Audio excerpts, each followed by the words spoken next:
Rahman Rahim, wassalatu wassalamu ala Rasulullah. Nous allons commencer. Merci d'être venus aussi nombreux pour l'Assemblée générale de la Ligue djiboutienne des droits humains, et dont l'objectif est l'institution du Conseil national, qui est le deuxième organe de la Ligue djiboutienne des droits humains. Mais avant tout, nous allons commencer par une lecture du Coran et vous allez vous lire ça.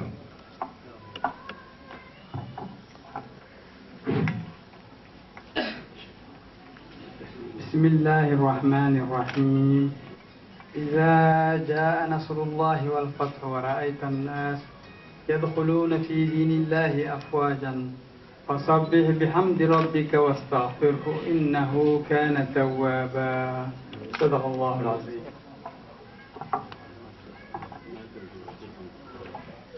Maintenant, c'est le tour de l'hymne national.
Maintenant, le secrétaire général adjoint, M. Hassan Omar, va vous faire un bref historique de la Ligue djiboutienne des droits humains.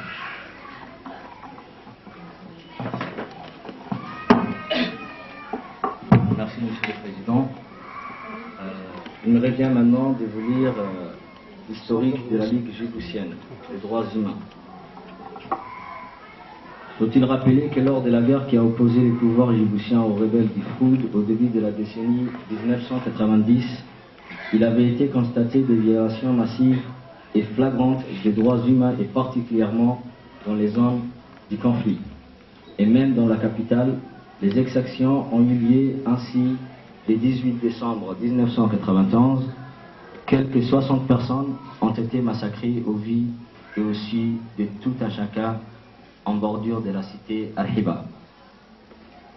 En 1994, une dissidence diligentée au sein du Froud a entamé des négociations de paix avec les pouvoirs en place et la seule association de défense des droits humains ADDHL, Association pour la défense des droits de l'homme et des libertés, a rejoint la dissidence et inféodé l'ADDHL au régime djiboutien.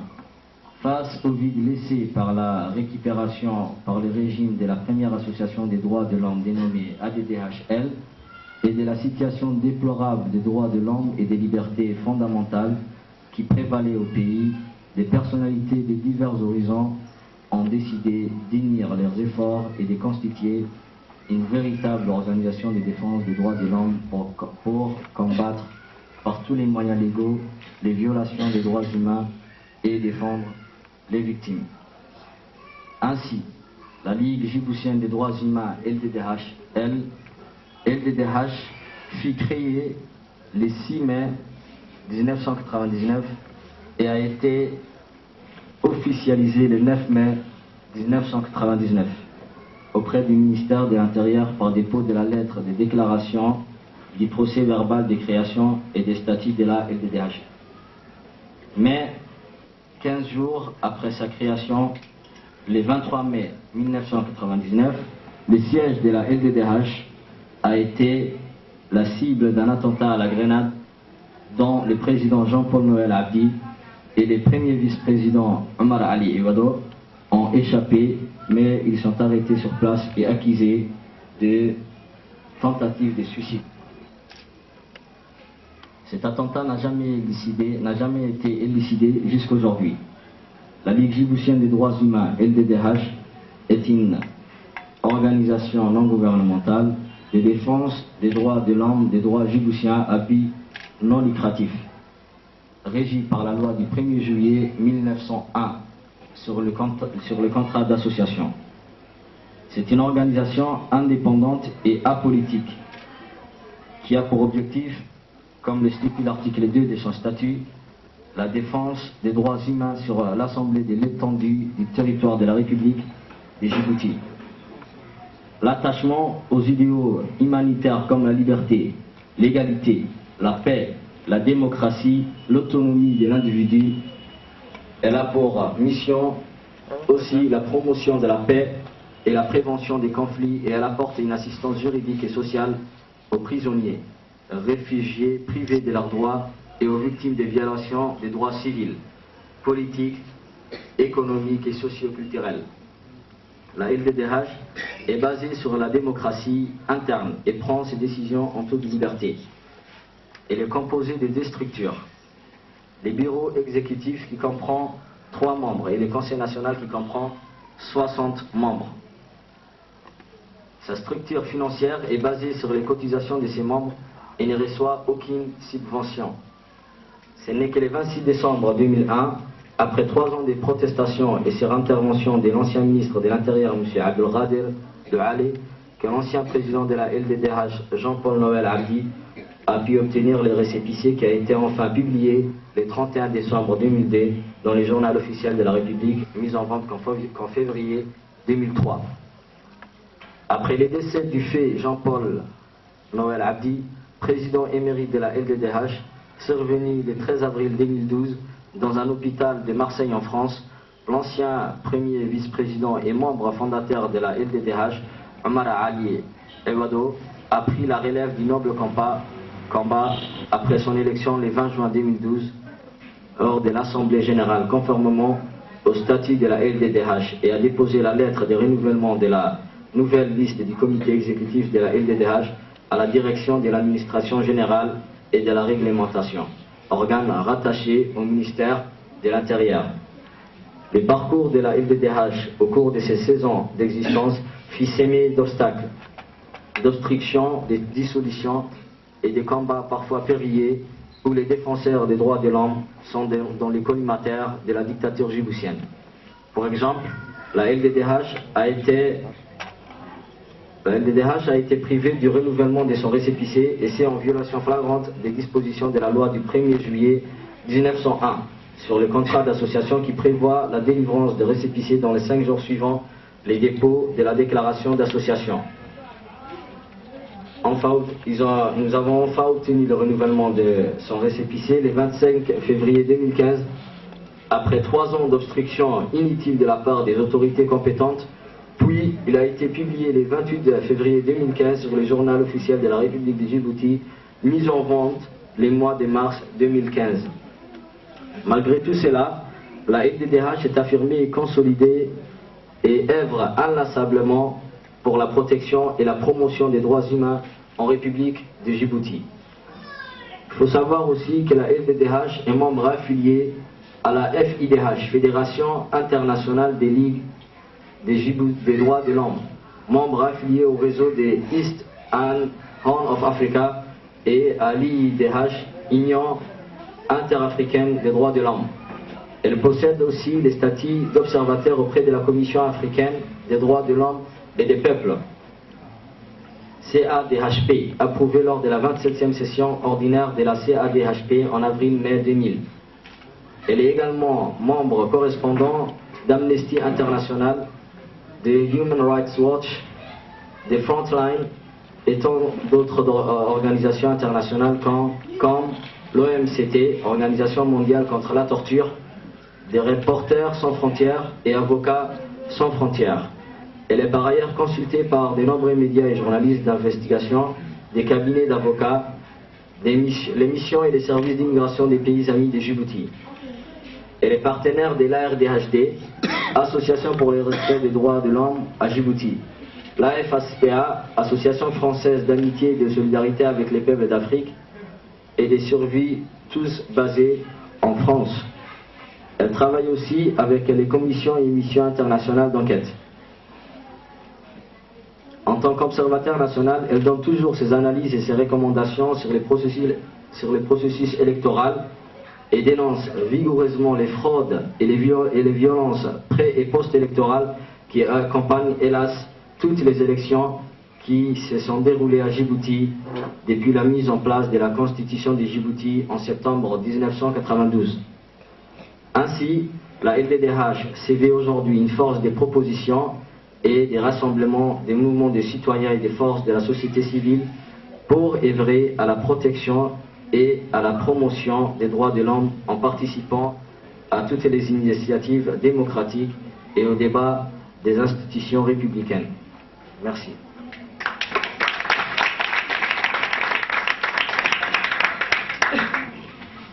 Merci, monsieur le secrétaire général adjoint. Maintenant, je vous prie d'écouter l'intervention du secrétaire général, M. Saïd Gerroulé. Merci, monsieur le président. Merci, chers participants et participantes. Tout d'abord, nous vous remercions d'avoir participé à cette cérémonie, à cette assemblée générale, pour qu'aujourd'hui, nous soyons demain les acteurs, les défenseurs des droits de l'homme de Djibouti. Chers collègues et amis, nous saluons tout d'abord votre participation active à cette assemblée générale de la LDDH pour l'institution du Conseil national des droits de l'homme, qu'aujourd'hui, au siège provisoire de la LDDH, qui est une institution de la société civile, a voulu redynamiser le Conseil national de la LDDH afin d'élargir ses travaux et d'impliquer davantage ses membres pour une meilleure défense des droits humains et une large diffusion de la culture universelle des droits de l'homme. Faut-il rappeler que la LDH tenir le cap et continuer son noble combat de défense des droits de l'homme en toute indépendance, avec les moyens des bords pendant 16 ans de son existence, ces hommes et ces femmes de qualité qui sont devant vous ce soir sont les leviers de notre organisation qui sont engagés à développer une société libre et démocratique où ses citoyens jouissent pleinement ses droits et libertés fondamentales. Cette mission dont s'est engagée la LDH incombe à tous les membres de notre organisation et à tous les acteurs de la société civile pour promouvoir et protéger les droits de l'homme et les libertés fondamentales universellement reconnues par la Constitution nationale et par les traités internationaux relatifs aux droits de l'homme. Par conséquent, la FDH a établi à cet effet un plan d'action biennal pour la vulgarisation de la culture des droits de l'homme et le renforcement des capacités des défenseurs des droits de l'homme et des acteurs de la société civile en partenariat avec les partenaires au développement de Djibouti à travers des campagnes de sensibilisation et des ateliers et des séminaires de formation. Nous pensons que les droits de l'homme n'est pas l'affaire d'État, mais c'est l'affaire de tous. Ainsi, en tant que mandataire de la FDH, nous voulons développer des initiatives locales adaptées aux besoins et au contexte de Djibouti pour la promotion des droits de l'homme et la prévention des atteintes et violations des droits de l'homme. De même, nous souhaitons faire évoluer la conscience citoyenne en renforçant leurs connaissances, compétences et pratiques par l'éducation et la formation aux droits de l'homme, par des moyens d'apprentissage appropriés. Pour cela, nous devons nous donner les moyens pour comprendre et s'approprier les principes universels des droits de l'homme et des libertés fondamentales, afin d'exercer, de défendre et de faire respecter ces droits pour l'avènement d'un État de droit et démocratique où tous ces citoyens jouissent pleinement leurs droits et vivent dans la justice sociale et l'égalité. Merci de votre aimable attention.